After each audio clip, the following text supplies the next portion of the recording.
And the first four was, number one was the 10 top ways to progressively move forward as an organization from the eyes of leadership. Number one was build a strong front among your leadership team. Number two is be open to suggestions and recommendations on how to guide the organization effectively, whether that be from your board or from your employees or your managers. And we're going to... And that was a key one. That was key. Because that's where a lot of failure takes place. Yeah. And I'm going to elaborate a little bit about board involvement later on in number 5. Okay? It says build a sense of ethics and morality throughout the entire organization. And I'm going to really just kind of zone in that, meaning that if you're a leader or a manager or a supervisor, just keep in mind your employees are watching you. And so if there's any unethical behavior, you're actually displaying that. So don't expect more from them, so to speak. Number 4 was learn the organization's department. And this was a big one for you because oftentimes individuals that grow within the organization end up heading the organization. Well, one of the things that I want them to remember is that you once were a member of the front lines. So get out of your lush office, walk around the facility, talk to your security guard, speak to the person that's cleaning your toilet, so to speak. Speak to your managers and leaders, and it may not even be work related. Get to know them. Keep that open level of communication. You cannot be a leader and operate based on emotion. There are not employees that you just disregard.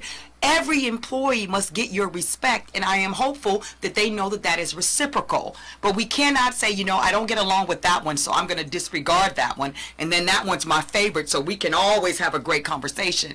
Unfortunately, when you take on a leadership role, you can't eliminate some of the job requirements. And the number one job requirement is to enjoy people, like people naturally, and lead people to their highest level of success. And so if you're not called to that, you should not be leading an organization, leading a country, or supervising anyone if you don't like people.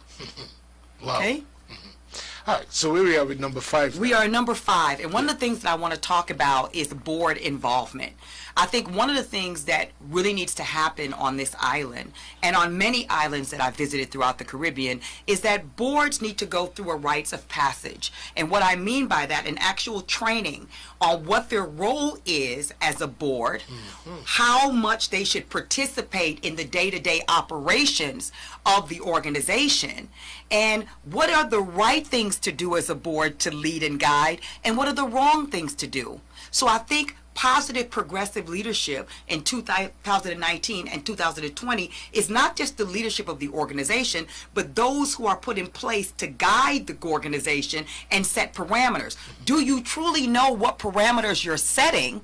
And are you justifiably setting them? So I think there needs to be a one-on-one for all board members in understanding my individual role as a board and our consensus role as a board. That's number 5. And I think that leadership needs to be strong enough to say, if you don't understand your role, then we have this in place for you to go through. And I'm gonna touch on something else. Any individual that is appointing boards, whether it's in the United States, whether it's in Europe, whether it's in the Caribbean, they must really think about who are the individuals that we are appointing. And I want to say this very candidly. Let's put it on me. I'm going to point the finger at me. If I was in a position to appoint a board member, there are certain things that I would look at. What is their reputation within the community? Number 1. And that has nothing to do with demographics, what country, what state. If I was in Nebraska in the backwoods in a town called Countryside, I would do the same thing. So I'm in Countryside, and there's a gentleman who comes to me as a member of the community that says, I want to be on the board of Xerox. The first thing I would look at is to say, I'm going to do some investigation. How does this person operate within our community of Countryside? What do his neighbors think of him? Most importantly, how does he act on his job? Is he a good employee? Does he respect his leadership? In short, without taking too much time, a board member, in my opinion, should be an exemplary citizen of society. They should be someone who people look at and say, integrity, character, honor, respect, focus, balanced.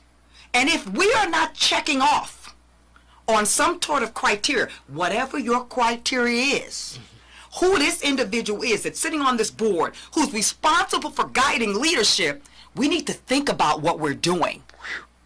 That's number 5.